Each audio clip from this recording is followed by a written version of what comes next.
कुछ बच्चों की ये दिक्कत होती है कि वो पढ़ते तो बहुत है, लास्ट में आके बोलते हैं सर ऐसा लग रहा है ऐसे कुछ याद ही नहीं हुआ है। उस टाइम सबसे ज़्यादा रियली हेल्पफुल जो मेरे लिए रहा है वो जो सर की जो PDF फॉर्म में जो कंटेंट हमें दिया था, उनके अंदर से हमने पहचाना कि किस तरीके से हमें आंसर लिखना है, किस तरीके के कीवर्ड्स को हमें मेनली आंसर्स में यूज़ करना है।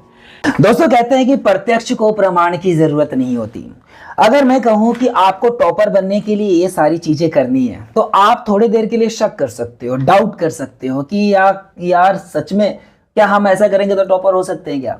लेकिन मैं अभी इस वक्त जिस शख्स से आपको मिलवाना चाहता हूं वो खुद 2024 में टॉपर रह चुके हैं और अभी इस वक्त दिल्ली यूनिवर्सिटी में ये पढ़ाई कर रहे हैं। जी हाँ दोस्तों, मुझे लगा कि एग्जाम सामने है और एग्जाम सामने तो ऐसे में टॉपर्स के माध्यम से ही अगर उन्हें बता दिया जाए बिल्कुल बिल्कुल कि क्या करना सही रहेगा एग्जाम में, तो इससे बेटर और क्या हो सकता है ना। तो आप सबके मन की बात मैंने इस पेज में लिखा है और आपके बिहाफ पर मैं इनसे पूछने वाला हूं, तो वीडियो पर आप बने रहना। हो सकता है कि कोई ऐसी बात आपको हिट कर जाए जिससे आप टॉपर बन जाओ। इससे बेटर क्या हो सकता है ना। तो वीडियो पे बने रहना और सिर्फ बने ही नहीं रहना है, सब्सक्राइब भी करना है। बहुत सारे ऐसे बच्चे देख लेते हैं, समझ लेते हैं, लेकिन सब्सक्राइब नहीं करते, चैनल पर से चले जाते हैं। अभी इसी वक्त सबसे पहले आप सब्सक्राइब कर लो, बेल आइकन पर ऑल बटन क्लिक कर लो और अपने दोस्तों को भी शेयर कर देना कि देखो टॉपर की माइंडसेट कैसा होता है। ठीक है, तो सबसे पहले मैं चाहूंगा कि आप एक बार खुद अपना इंट्रोडक्शन दे देंगे तो ज्यादा बेटर रहेगा। सर सबसे पहले मेरा आपको नमस्कार। Thank you sir. मेरा नाम शंकर लाल यादव है। मैंने टैगोर स्कूल जो सीकर नवलगढ़ रोड पर जो स्कूल है उसमें मैंने पढ़ाई की है और वहाँ पर 2024 में 12th मैं आर्ट्स का स्टूडेंट रहा हूँ। तो उस टाइम मैं वहाँ का टॉपर भी रहा हूँ। मेरा उस टाइम 96% रहा है। और मैं इंडिविजुअली अगर बात करूँ सब्जेक्ट्स की, स्पेशली आर्ट्स की, जो पॉलिटिकल हिस्ट्री, ज्योग्राफी जो सब्जेक्ट्स हैं हमारी, उनमें काफ़ी अच्छा जो है आई थिंक मेरा जो है प्रदर्शन रहा है। और डेफिनेटली जैसा कि सर ने बताया कि एक टॉपर के माध्यम से कि ये बातें बताई जानी चाहिए कि आपको उसका फ़ायदा मिले। और अभी आपकी जैसा कि सर ने बताया एग्ज़ाम्स, अभी बोर्ड एग्ज़ाम्स आ रही है, तो डेफिनेटली शायद ऐसा हो सकता है कि मैं कुछ ऐसी बातें बता दूं जिससे आपको कुछ प्रॉफिट हो जाए। और मैं अभी के लिए यही कहना चाहूँगा। बाकी सर आप जो भी प्रश्न आप पूछेंगे, जो कि बच्चों के डाउट्स अभी हैं, मेरे जूनियर्स के जो भी डाउट्स हैं, तो मैं उनके आंसर्स दूंगा सर। तो सबसे पहले तो एक क्वेश्चन ये आ रहा है कि आपने जो मेहनत की, जैसा कि इससे पहले अभी हमारा डिस्कशन हुआ, तो आपने खूब मेहनत की। बिल्कुल सर। लेकिन आप जो है कहीं ना कहीं 100% डिजर्व करते थे, वो आप 96.7 पर आ गए। तो ये जो मार्क्स जो डिडक्शन हुआ है, इसके पीछे का कारण आप किसको मानते हो? सर मैं कहीं ना कहीं अपने आप को ही मानूंगा सर। अच्छा। किसी और पे मैं इस चीज़ को बिल्कुल थोपूंगा बिल्कुल नहीं। क्योंकि सर मुझे ऐसा लगता है कि शायद सेशन के स्टार्टिंग में थोड़ी सी मेहनत और करी होती ना, प्रैक्टिस कॉन्टिन्यूसली मैंने की होती। मैंने एक्चुअल में बोर्ड एग्जाम्स के टाइम लास्ट के जो लगभग 4 से 5 महीने हैं उनमें काफ़ी अच्छा करने की कोशिश की। उससे पहले मैं स्पोर्ट्स में भी था, तो आई थिंक मेरा टाइम वहाँ पे भी मैंने काफ़ी स्पोर्ट्स में टाइम दे दिया। तो स्टार्टिंग से मेरा वो जो फ्लो रहता है एक स्टूडेंट का कि भाई कंसिस्टेंसी चाहिए, तो मतलब पूरा स्टार्टिंग से लेकर एंड तक चाहिए। मतलब आपका समय कहीं और बट गया था। जी बिल्कुल सर, बिल्कुल। तो और इसके सिवा कोई और भी कारण आपको लगता है कि यहाँ पर मेरा मार्क्स का डिडक्शन का ये कारण बन सकता है? मार्क्स का डिडक्शन का सर एक कारण हो सकता है कि जब एग्जाम्स हमारी होती है तो थोड़ा एक स्टूडेंट होने के नाते थोड़ा नर्वसनेस होता है। तो कहीं ना कहीं वो एक इशू मैं अपने जो डिडक्शन है मार्क्स में, तो वो एक कारण मैं मान सकता हूँ सर। और कभी कभी ऐसा भी होता है कि बच्चे जल्दबाजी में लिखने में गलती कर लेते हैं, प्रॉपर वे फॉलो नहीं कर पाते। बिल्कुल सर। तो वो नर्वसनेस का ही है, मतलब कि पूरा थोड़ा घबरा रहा है बच्चा कि एग्जाम दे रहा है, कैसा भी बच्चा हो, कितना भी डिसिप्लिन हो, कितनी मेहनत की, उसको नर्वसनेस होता ही है सर। और वही लगभग शायद मेरे साथ भी हुआ है, तो ये भी एक कारण। तो मतलब अभी जो आप लोग हमें सुन रहे हो, तो इसमें आपको एक चीज नोटिस करना है कि एग्जाम के पहले का मतलब यही है ना कि एग्जाम के पहले का जो समय है वो बांटे ना कहीं पर। बिल्कुल स्पेसिफिक ना तो स्पोर्ट्स में, ना ही हाँ आजकल मोबाइल का बहुत ज्यादा मोबाइल हाँ, ये सबसे बड़ा क्वेश्चन है। मैंने सोचा नहीं था कि आज के प्रेजेंट टाइम में मैंने 12th मैंने पास कर ली है और अच्छे मार्क्स से मैंने 12th पास किए। जब कॉलेज लाइफ में मैंने एंट्री की तो सर मुझे कहीं ना कहीं ये लगा कि मुझे पहली बात तो ना चाहते हुए मुझे मोबाइल लेना पड़ा, क्योंकि आई थिंक दिल्ली यूनिवर्सिटी में काफ़ी चीज़ें हैं जो हमें व्हाट्सअप ग्रुप्स वगैरह और ये सब चीज़ों की वहाँ पे बहुत ज़्यादा नीड होती है, बहुत ज़्यादा नीड होती है, तो मुझे फ़ोन लेना पड़ा। और आज रियल में मुझे ये फील होता है सर कि वो फ़ोन मेरे लिए कहीं ना कहीं ठीक नहीं है। कहीं ना कहीं मुझे अपने रास्ते से, अपने जो मुझे मंजिल तक जाना है ना, उसमें कहीं ना कहीं बाधाएं डाल रहा है सर वो। मुझे ऐसा फील हो रहा है पर्सनली, क्योंकि हम चाह कर के भी, ये ज़माना ही ऐसा है, ये इंटरनेट की जो लाइफ है ना सर, हम कंट्रोल कर नहीं पाते। हम इंसान ऐसे इंसान हो गए हैं, मतलब फोन कहीं ना कहीं एग्जाम के लिए बाधा बन रहा है। तो अभी हमने 2-3 चीजें जो सुना है खुद टॉपर्स के मुख से आप सुन रहे हो कि फोन से थोड़ा सा एग्जाम से पहले आप दूरी बना के रखें। स्पोर्ट्स में स्पेशली अभी थोड़ा ध्यान कम दे, क्योंकि एग्जाम का टाइम जो है बहुत ज्यादा इंपॉर्टेंट है।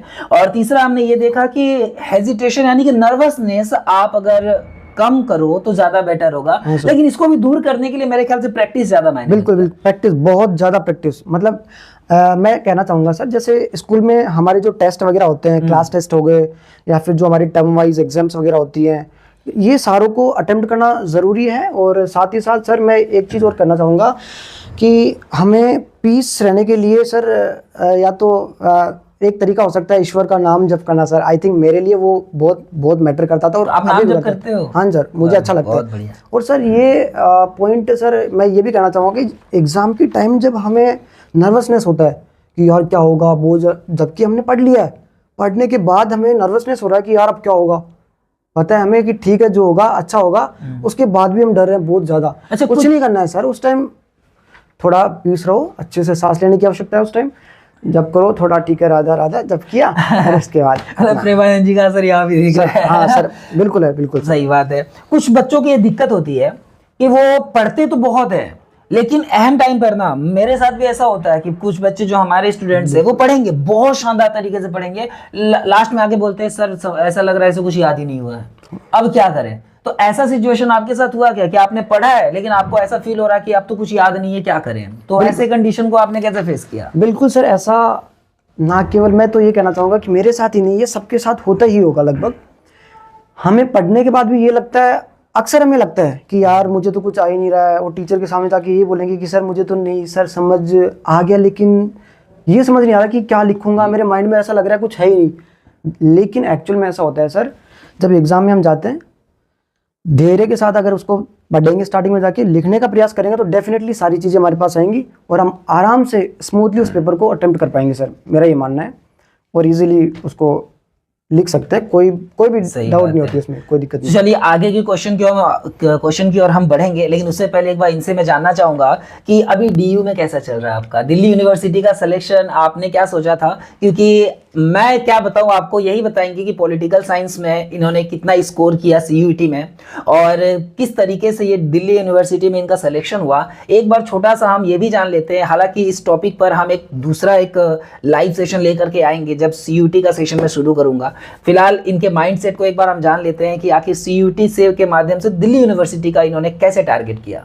सर देखो, मैं कहना चाहूँगा, जब मैंने सीयूईटी एग्ज़ाम दिया तो बोर्ड एग्ज़ाम के बाद में मेरी थोड़ी सी प्रिपरेशन नहीं थी, क्योंकि कुछ कंडीशंस ऐसी थी कि मुझे नहीं था कि मैं जो डीयू में जाना है। एक्चुअली मैंने राजस्थान यूनिवर्सिटी में एडमिशन ले लिया था, बट फिर जब आई थिंक उस टाइम आपसे ही मिला था मैं, और मेरा मतलब मुझे लगा कि यार आई थिंक डीयू बहुत अच्छा होगा, केवल इसलिए नहीं कि यार कि ठीक है यार लाइफ में कहीं सेट हो जाएंगे या फिर हमारा जो कुछ नहीं भी हो पाया तो अकेडमिक्स में चले जाएंगे, ऐसा तो ऐसा कुछ नहीं था उस टाइम। बट सर मैं ये कहना चाहूँगा कि सीयूईटी का जो मेरा स्टेज था, मैंने पहली प्रायोरिटी मैंने दी एनसीईआरटी बुक्स को। अच्छा, सही है। पहली प्रायोरिटी मैंने एनसीईआरटी बुक्स को दी। दूसरा, जैसा कि आप मुझे क्लास में बताते थे कि इस तरीके के नोट्स और साथ ही साथ कीवर्ड्स जो थे ना, कीवर्ड्स और नोट्स, बहुत सर मैं कहता हूँ सर बहुत ज़्यादा मैटर करेगा, वो सब बहुत ज़्यादा मैटर करेगा। और अंत में जब बहुत कम टाइम है तो वो शायद वो नोट्स ऐसे हैं कि वो लास्ट के लिए बहुत बहुत बहुत अच्छे और अच्छे साबित होंगे एग्जाम मेरे ख्याल से आपको भी बहुत हेल्प हुआ था उससे। डेफिनेटली, तभी तो मैं कह रहा हूँ सर। तो मैं अपने दर्शकों को बताना चाहूंगा कि कीवर्ड से related examiner oriented answer writing tips है, वो एक तरह का पीडीएफ है। नोट्स तो उसको ना ही बोले तो बेटर है, वो एक वे है कि आपको आंसर शीट में अपना प्रेजेंटेशन कैसे रखना है, बिल्कुल सर, तब जाके आपको मार्क्स मिलते हैं, कटते नहीं है। तो उसके बारे में मेरे बाकी और भी वीडियोस है, आप जरूर देखना। फिलहाल हम इसे आगे के क्वेश्चंस करते हैं। यहाँ पर एक बच्चे का क्वेश्चन आया था कि पेरेंट्स का प्रेशर हमारे ऊपर एग्जाम से पहले ज्यादा होता है और उनका ओवर एक्सपेक्टेशन जो होता है ना, वो कहीं ना कहीं हमें डिमोटिवेट करता है, तो उसको कैसे फेस करें, इस बारे में आप क्या कहना चाहोगे? सर मैं यही कहूँगा कि पहली बात तो भाई पेरेंट्स को समझाने की कोशिश कीजिए इस मामले में कि ठीक है, और ना केवल सर ओवर एक्सपेक्टेशंस टीचर्स का भी कई बार हमें देखने को मिलता है पेरेंट्स के साथ साथ, कि ये बच्चा जो है बहुत अच्छा कर जाएगा, ये बच्चा जो है राजस्थान टॉप कर जाएगा। उम्मीदें टीचर्स की और माता पिता की ऐसी ही कुछ होती हैं। बट सर उस सिचुएशन को बाहर निकालने के लिए मुझे यही है कि बहुत ज़्यादा उसमें इन्वॉल्व नहीं होना है यार। अपने जो जर्नी है, अपने जो पढ़ाई करनी है उस पर ध्यान दो। बिल्कुल हमें भटकने की आवश्यकता नहीं है। माता पिता को एक बार समझा दीजिए, 2 बार समझा दीजिए, डेफिनेटली मेरा ऐसा मानना है समझ जाएंगे वो। ऐसा बिल्कुल बहुत ज़्यादा प्रेशर वाली बात होगी नहीं उस टाइम। अगर अभी कोई किन्हीं के माता पिता अगर वीडियो देख रहे होंगे तो आप उनको कुछ कहना चाहोगे? सर मैं यही कहना चाहूँगा कि देखिए, सबसे पहले तो आपको अपने बच्चों पर विश्वास करना बहुत ज़रूरी होगा, क्योंकि अगर आपको विश्वास होगा तो डेफिनेटली आप इस तरीके से ओवर एक्सपेक्टेशन या फिर बच्चे को जो है प्रेशर क्रिएट करने वाली सिचुएशन जो है ना, वो क्रिएट नहीं हो पाएंगे। आई थिंक मेरा ये मानना है। मुझे ऐसा लगता है अब अगर इस वक्त पेरेंट्स ने ऐसा किया तो सीधा इम्पैक्ट उनके मार्क्स पे पड़ेगा बच्चों के, यानी उनका परफॉर्मेंस डाउन हो सकता है।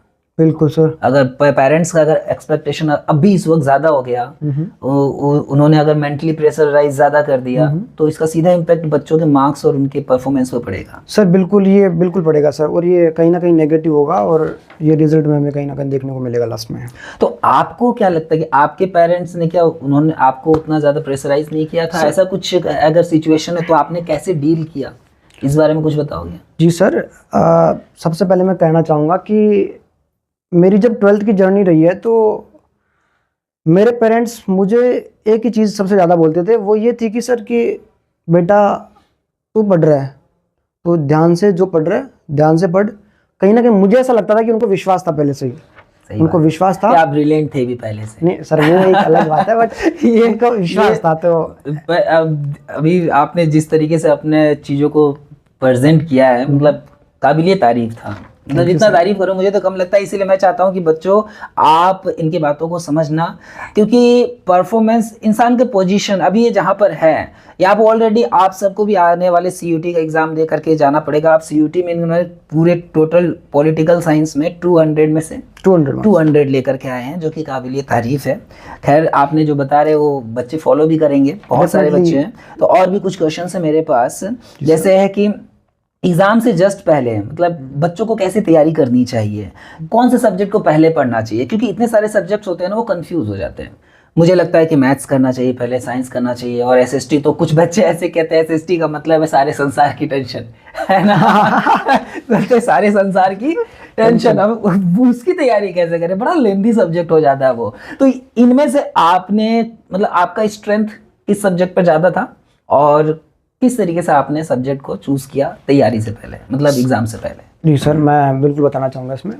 सर मेरा CUT के पर्पज से बताऊं या फिर बोर्ड पर्पज से? अभी तो बच्चे हमारी स्पेसिफिक एकेडमिक पर्पज से जानना चाहते हैं, तो वो ज़्यादा बेटर रहेगा। एकेडमिक्स में बताऊं तो जैसे ह्यूमैनिटीज आर्ट्स की मैं बात करूं तो पॉलिटिकल साइंस, हिस्ट्री, ज्योग्राफी मेरे सब्जेक्ट्स रहे हैं, तो उनकी ही मैं बात करूंगा। हाँ, तो बराबर हो जाएगा ना, 10th में भी सेम सब्जेक्ट है, 12th में वो थोड़ा वास्ट हो जाता है, थोड़ा। तो आप तो सर ये है, देखो पैरेलली सभी सब्जेक्ट्स को लेकर चलना वो थोड़ा ठीक है, लेकिन जैसे कई सब्जेक्ट्स के ऐसा है कि मतलब कई स्टूडेंट्स हैं उनका स्ट्रेंथ मैथ्स में ज़्यादा होगा, किसी का साइंस में उनका अच्छा है, और SST तो मुझे लगता नहीं है कि बहुत ज़्यादा बच्चे पसंद करते होंगे 10th में स्पेशली। तो सर मैं यही कहना चाहूँगा कि काफ़ी बच्चों का वीकनेस जो है वो SST में देखने को मिलता है, क्योंकि उनका इंटरेस्ट नहीं, उनका इंटरेस्ट हमें देखने को नहीं मिल रहा है, क्योंकि वो बच्चे जो है आज का माहौल इस तरीके से बना रखा है।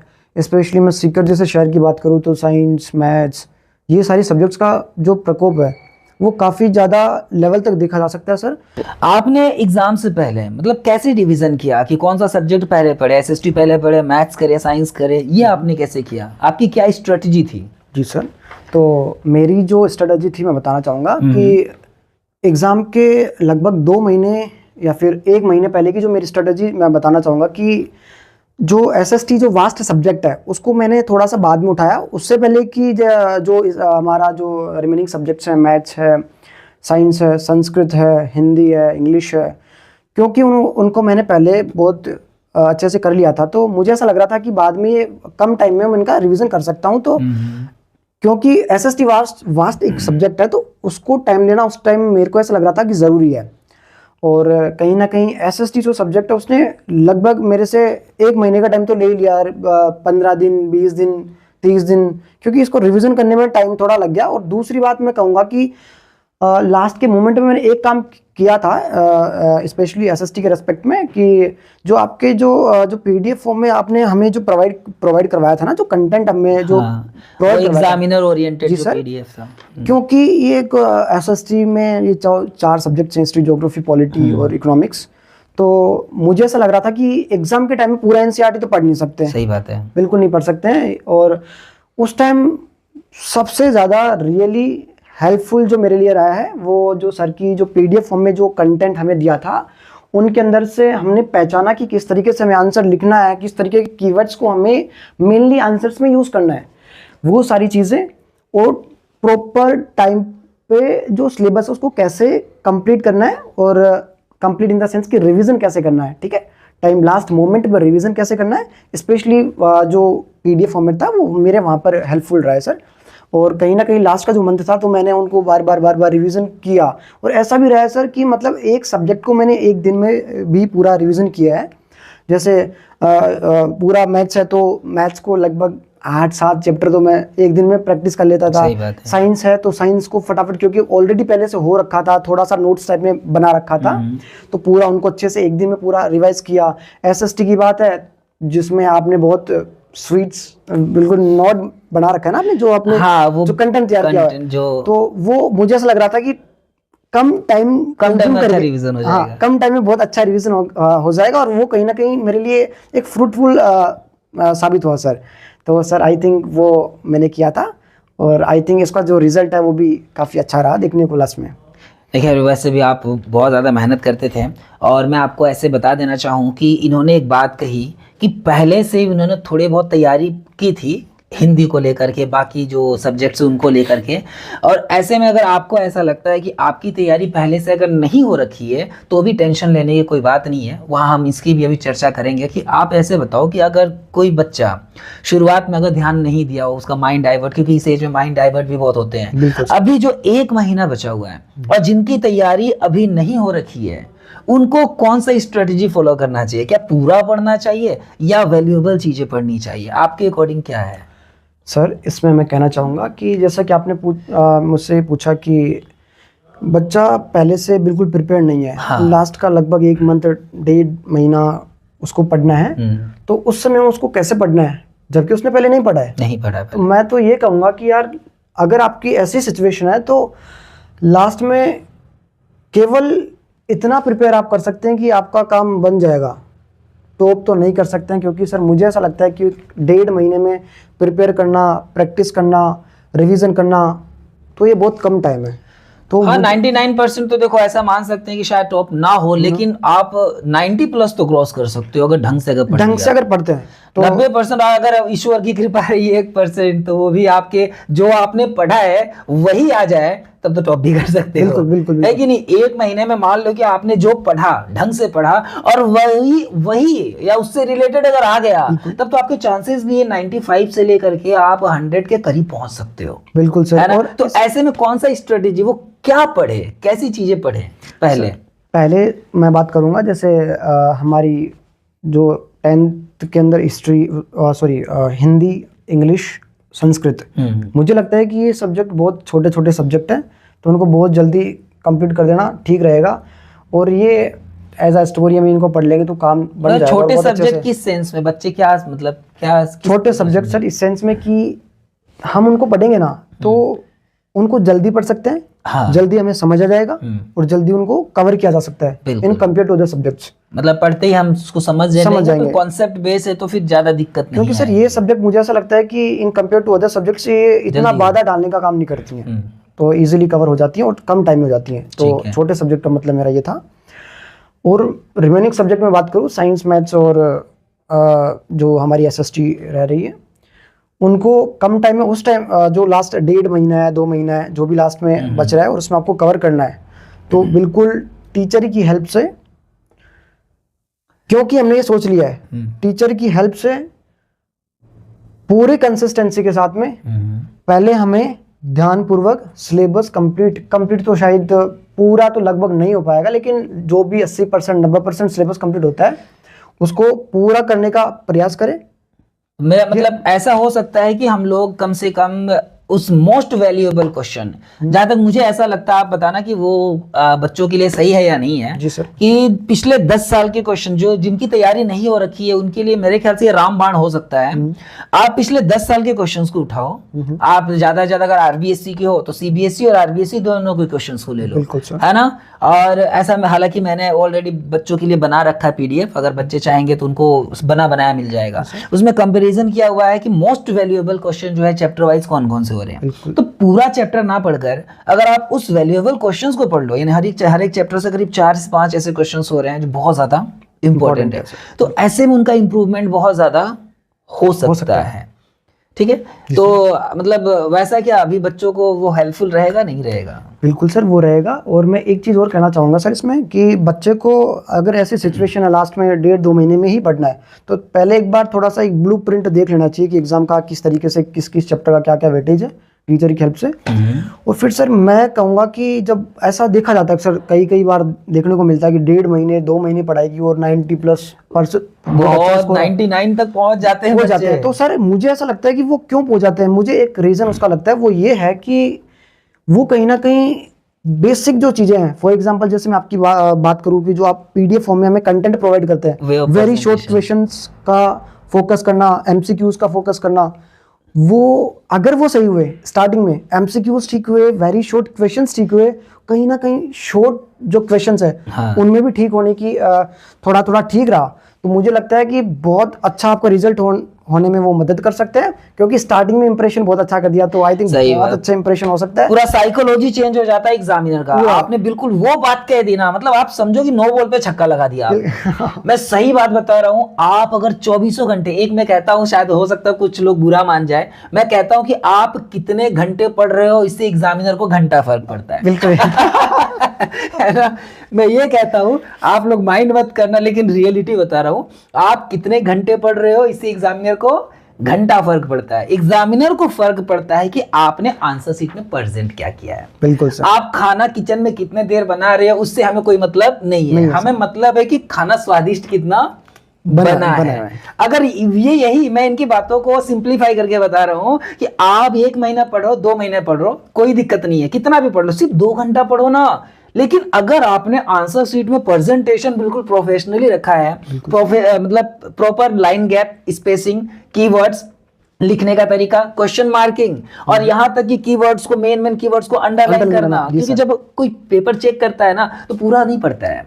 अब ये जो प्रेजेंटेशन आपने थाली में क्या परोस के दिया है, इससे डिपेंड करता है कि आपके मार्क्स कितने आएंगे, है ना।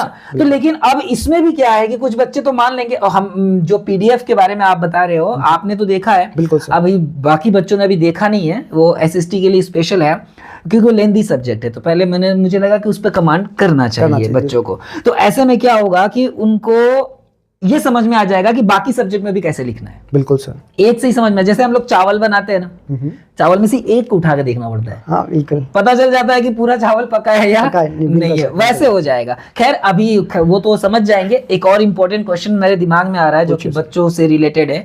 बच्चे क्या करते हैं ना कि शुरुआत में छोटे आंसर को भी बड़ा कर देते हैं। इससे क्या होता है ना कि बाद में बड़े आंसर को लिखने के लिए समय नहीं बचता उनके पास, यानी कि सिंपल वर्ड में कहूं तो टाइम मैनेजमेंट की दिक्कत होती है इन्हें। तो उस टाइम मैनेजमेंट को प्रॉपर कैसे मैनेज करें?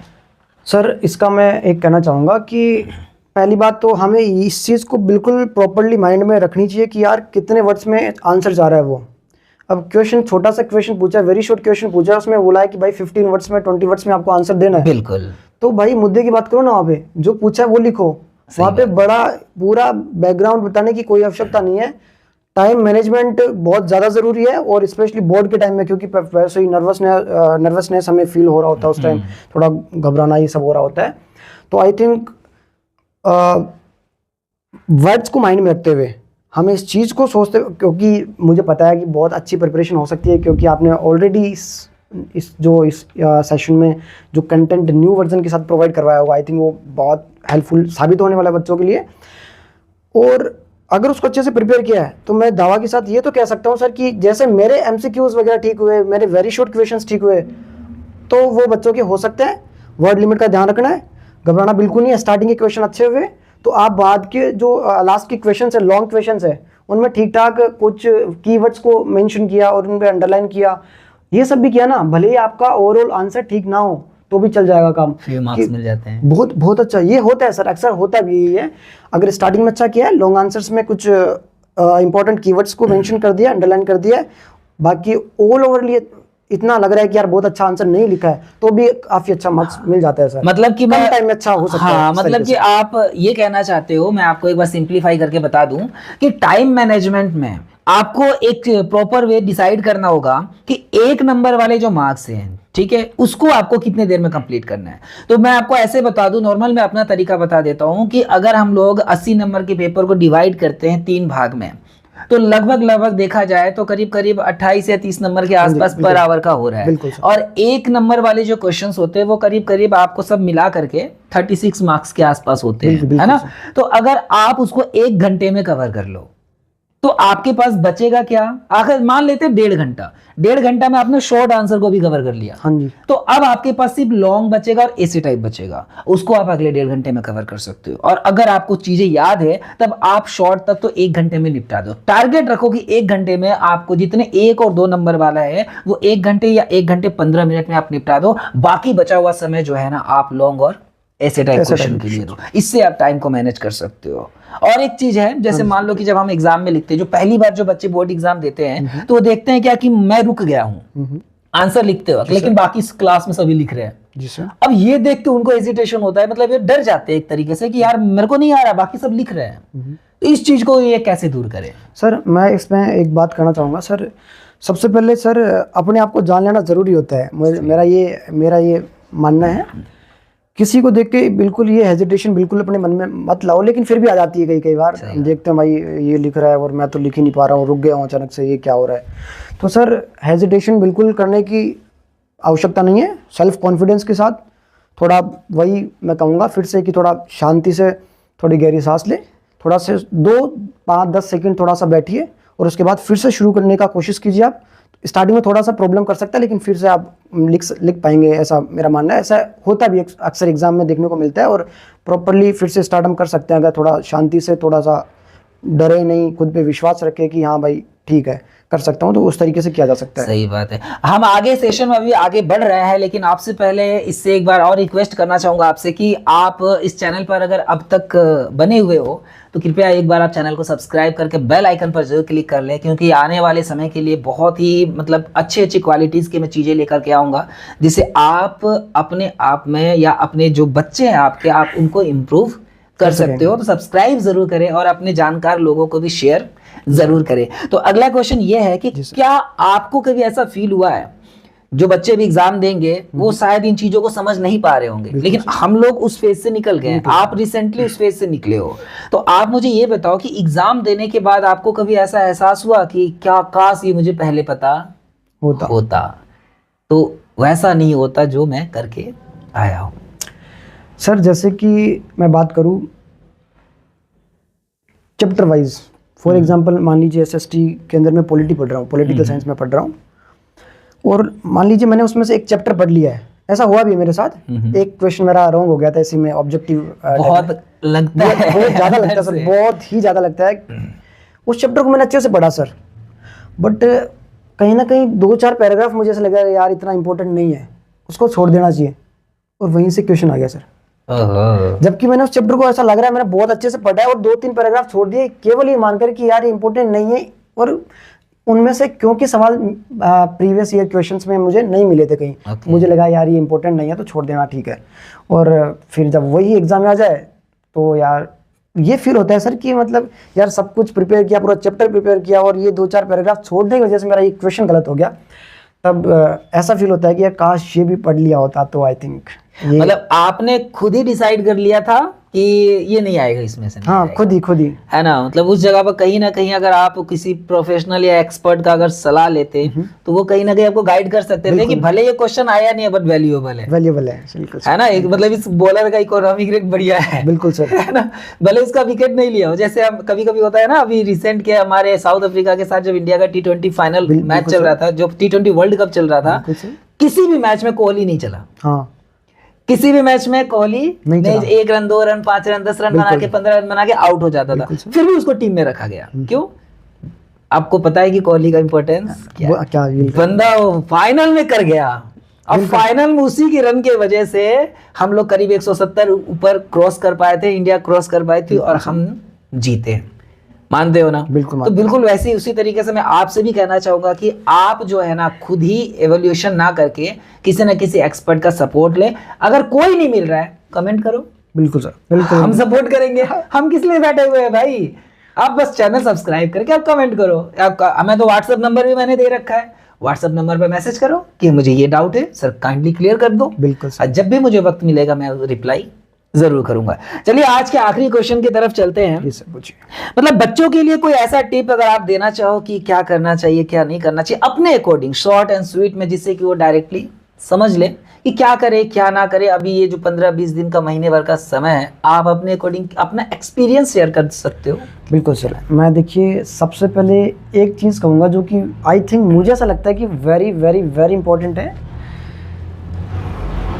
हम जब बोर्ड्स के एग्ज़ाम दे रहे होते हैं फिर किसी भी चीज़ में इन्वॉल्व है, तो ये मेरे आपसे रिक्वेस्ट रहेगी कि अगर आपको सच में कुछ करना है और बहुत अच्छे मार्क्स के साथ आपको टॉप करना है, राजस्थान टॉप करने की अगर आप ख्वाहिश रखते हैं, तो आपको स्टार्टिंग से कंसिस्टेंटली पढ़ाई करने की सबसे पहली आवश्यकता ये होगी कि आप शुरू से ध्यान दीजिए उस चीज़ पे जिसके लिए आप जो काम कर रहे हैं, तो शुरू से उसका कंसिस्टेंटली फोकस करें। वो I think very very important होगा।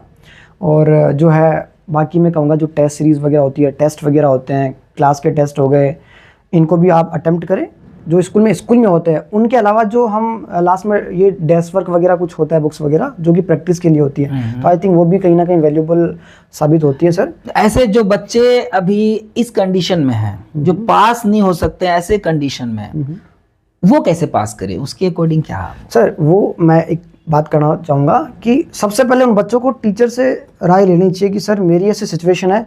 सबसे पहले ये इम्पोर्टेंट है, ये बहुत ज़्यादा ये इम्पोर्टेंट है, क्योंकि सर ये नहीं होगा ना तो पहले से वो बहुत ज़्यादा डरे होंगे। और मुझे लगता है कि टीचर एक ऐसी उस जो वे है, जो रास्ता है, वहाँ पर टीचर एक ऐसी चीज़ साबित हो सकता है कि यार जिसको ये लग रहा था कि मैं फेल हो जाऊँगा, जिसको लग रहा था, अगर वो टीचर से मिलता है और उसको जानने की कोशिश करता है थोड़ा बहुत सिलेबस इजी क्या है, थोड़ा हार्ड क्या है, इजी क्या है, तो उसको पता लगेगा कि इजी कंटेंट क्या है और इसको मैं कवर कर पाऊँगा, कम टाइम में कवर कर पाऊँगा। तो ऐसा करने से शायद वो पास तो हो सकता है सर इजीली। मतलब उसको अब मोस्ट वैल्यूएबल क्वेश्चंस ही वो सपोर्ट कर सकते हैं केवल टीचर के माध्यम से, अदरवाइज तो उसको पता नहीं लगेगा कि उसे पता ही नहीं चलेगा कि मोस्ट वैल्यूएबल है क्या। सही बात है, जो तो साल भर पढ़ाई नहीं उसको कैसे पता चलेगा। तो अब आपको टेंशन लेने की बिल्कुल ज़रूरत नहीं है। आप अपने टीचर से संपर्क करें और अपनी बात खुल करके कहें कि सर मुझे ऐसे कुछ तरीके बताइए, कुछ ऐसे क्वेश्चंस बताइए जिसे पढ़ करके मैं कम से कम एटलीस्ट पास हो जाऊं। पास होना बहुत आसान है, बस आपको अपने मेंटली अपने आप को तैयार करना है और जैसे टीचर्स बोल रहे हैं वैसा करना। हाँ, किसी टीचर से भी ना पूछ ले, मैं ऐसा नहीं कर रहा हूँ कि सारे टीचर्स आपको बिल्कुल सही सजेस्ट करेंगे। कुछ वेल एक्सपीरियंस्ड होते हैं जो पहले से पढ़ा रहे हैं, कम से कम 5-10 साल पढ़ाए हो, वो आपको हर एक चैप्टर से 2 ही ऐसे क्वेश्चन बता देंगे ना जिससे आपका करीब 80% चैप्टर कवर हो जाए। बिल्कुल सर। और वहां से आप खुद भी बना के लिख सकते हो। तरीके बहुत है, बस आपको प्रेजेंटेशन आपको अपना सही रखना होगा आंसर शीट पर, है ना। प्रेजेंटेशन के लिए मैंने एक प्रॉपर पीडीएफ भी तैयार कर रखा है, आप चाहो तो मुझे नीचे दिए गए नंबर पर कांटेक्ट कर सकते हो। तो फिर चलते हैं फिर वीडियो की समाप्ति की ओर और मिलेंगे हम लोग फिर अगले किसी और खास इंसान के साथ, टॉपर्स के साथ, जो आने वाले समय में आपको और भी ज़्यादा गाइड करेंगे, क्योंकि प्रत्यक्ष को प्रमाण की ज़रूरत नहीं होती। बहुत बहुत धन्यवाद, आपने सर, इतना समय निकाल कर दिल्ली यूनिवर्सिटी अपने क्लासेस छोड़ करके आप इनको बताने के लिए आप हमारे पास आए, उसके लिए बहुत बहुत धन्यवाद। तो चलिए दोस्तों, धन्यवाद। लेकिन मैं एक चीज़ के लिए बड़ा आभारी रहूँगा, अगर ये टाइम अगर मैंने निकाला है और वो उन जो मेरे जूनियर्स हैं, मेरे साथी हैं, मेरे साथी तो नहीं है, जूनियर्स हैं, उनको अगर ये कुछ अच्छा करने में मदद करता है तो आई थिंक वो मेरे लिए बहुत खुशी की बात होगी। और डेफिनेटली सर रिजल्ट के बाद बताना जरूर कि किस तरीके का उनका रिजल्ट रहा है। अरे बिल्कुल, अगर इस वीडियो से अगर उनको इम्पैक्ट होता है, गुड इम्पैक्ट होता है, बिल्कुल मैं आपसे फिर कहना चाहूंगा, अगर इस वीडियो से आपको कुछ फायदा हो रहा है तो आप अपने एग्जाम देने के बाद आप वापस इस वीडियो पे आकर के कमेंट जरूर करना, मैं आपके साथ ही वीडियो जरूर बनाऊंगा। अगर आप, जरूरी नहीं कि आप टॉप करो तो ही कमेंट करो, अगर आप मान लो कि ऐसा लग रहा है फेल होने वाले हो और आप 60% भी स्कोर कर गए तो भी आप मुझे कमेंट करना, मैं आपसे भी जरूर मिलूंगा और आपके एक्सपीरियंस को भी अपने वीडियो में जरूर शेयर करूंगा। अगर नहीं मिल पाया तो आप खुद ही अपना एक वीडियो बनाना और मुझे सेंड कर देना, मैं अपने चैनल पर अपलोड करूंगा। सब्सक्राइब जरूर करना। मिलते हैं दोस्तों अपने अगले किसी और वीडियो में, तब तक के लिए thank you so much. Radhe Radhe, आपका भी बहुत बहुत धन्यवाद। Thank you sir.